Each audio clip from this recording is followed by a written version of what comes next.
MA Thankamma.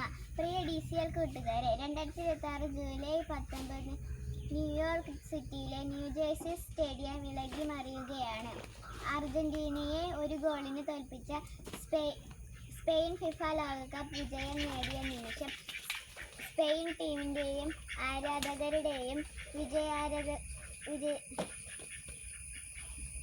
അർജന്റീനയുടെയും Messi ഫാൻസിൻ്റെയും തനിക്ക് കിട്ടിയ സ്വർണ്ണ മെഡലും കയ്യിലെഴുതി ഗാലറിയിലേക്ക് നോക്കിക്കൊണ്ട് ഗ്രൗണ്ടിൻ്റെ അരികിലൂടെ ഒരാൾ ഓടുകയാണ്.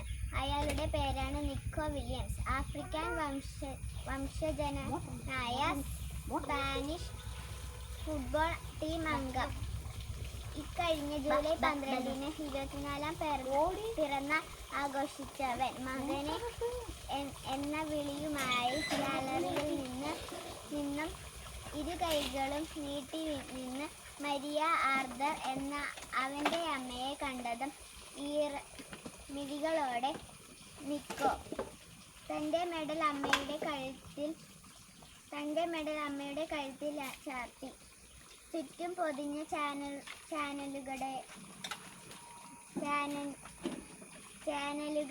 ചാനലുകളോടവൻ പറഞ്ഞു, കളിക്കളത്തിൽ എനിക്ക് വളരെ വേഗം ഓടാൻ കഴിയും.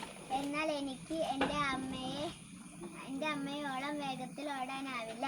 കാരണം ജന്മനാടായ ആഫ്രിക്കയിലെ ഗാനയിൽ നിന്ന് രക്ഷപ്പെട്ട് സഹാർ മരുഭൂമി താണ്ടിയാണ് അമ്മയും അച്ഛനും സ്പെയിനിലെത്തിയത്.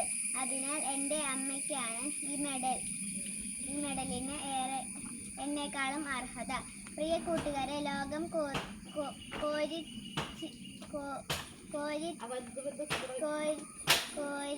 തിരിച്ചു നിന്ന അനുപമ നിമിഷമാണിത്.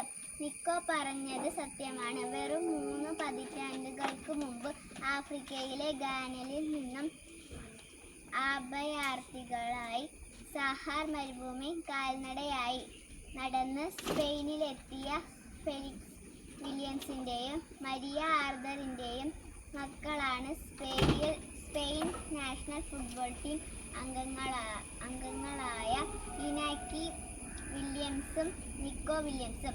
നിക്കോയുടെ കഥ കേട്ടപ്പോൾ ഗാനയിൽ നിന്ന് സഹാർ മരുഭൂമി വഴി സ്പെയിനിലെത്താനുള്ള ദൂരം ഗൂഗിൾ മാപ്പിലൂടെ കണ്ടെത്താൻ ശ്രമിച്ചു നോക്കി. 1700 മുതൽ 6000 കിലോമീറ്റർ ദൂരമാണ് ആ മാതാപിതാക്കൾ നടന്നത്.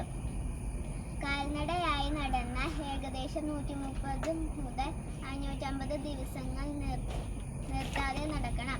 ഈ ദൂരം പൂർത്തിയാവാൻ ഒരുപക്ഷെ അവർ ഗാനയിൽ നിന്നും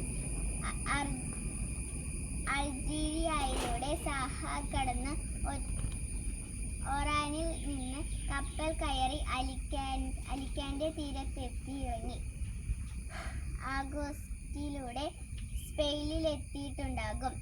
അല്ലെങ്കിൽ വെസ്റ്റ് സഹാർ വഴി നടന്ന് മൊറോക്കോ കടന്ന് ജിബ്രാൾട്ടർ കടലിലൂടെ സ്പെയിനിലെത്തിയിട്ടുണ്ടാകും. കൂട്ടുകാരെ, നിങ്ങളുടെ ഇന്നലേക്ക് നിങ്ങളും മാതാപിതാക്കൾ നടന്നു തീർത്ത ഇന്നലകൾ എത്രയെന്ന് എത്ര പേർക്കറിയാം? എൻ്റെ മാതാപിതാക്കളും നിങ്ങളുടെ മാതാപിതാക്കളും ജീവിതത്തിൽ നിരവധി സഹാർ മരുഭൂമി യാത്രകൾ നടത്തിയിട്ടുള്ളവരാണ് തീർച്ച. ആഫ്രിക്കയിലെ സഹാർ മരുഭൂമിയിൽ പകൽ പഴപ്പോളം 60 ഡിഗ്രിയാണ് ചൂട്. ചുട്ടുപൊള്ളുന്ന മണൽ പരപ്പിലൂടെ കൊടിയ വിശപ്പും ദാഹവും സഹിച്ച് എത്തിച്ചേരുന്ന കാനൽ നാട്ടിൽ തേനും പാലും ഒഴുകേണെന്ന് ഓരോ ചിത്തപ്പിലും പ്രാർത്ഥിച്ചു വിയർത്തൊലിച്ചു നടന്നത് നിക്കോയുടെ മാതാപിതാക്കൾ മാത്രമല്ല, നമ്മുടെയും മാതാപിതാക്കളാണ്. കടബാധ്യതകളുടെയും രോഗങ്ങളുടെയും പരാജയ ഭീതിയുടെയും ജീവിത പാഠങ്ങളുമായി ജീവിതത്തിൽ സഹ താണ്ടുന്ന നമ്മുടെ മാതാപിതാക്കളുടെ ഈ ജീവിതയാത്ര ജീവിതയാത്രത്തിൽ സ്നേഹത്തിൻ്റെ തേനരുവികളും സത്യസന്ധതയുടെ വേൺമേഘത്തണലും വിശ്വസ്തയോടെ ദീപ്സ്തംഭങ്ങളുമാകാൻ മക്കളായ നമുക്ക് കഴിയണം. അവരുടെ അധ്വാനത്തിൻ്റെ അളവ് അറിയണം.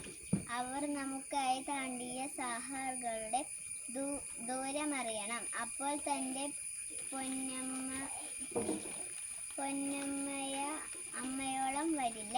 ഈ പൊന്നിൻ്റെ മെഡൽ എന്നു തിരിച്ചറിഞ്ഞ നിക്കോയെ പോലെ നമ്മുടെയും കഠിനാധ്വാനത്തിൻ്റെയും സ്ഥിര പരിശ്രമത്തിൻ്റെയും വേർപ്പുതുള്ളികൾ പതിച്ച ജീവിതമാകുന്ന മെഡലുയർത്തിയ നമുക്കും പറയാൻ കഴിയും, അമ്മ പൊന്നമ്മ എല്ലമ്മ തങ്കമ്മയാണ്. തനിത്തങ്കം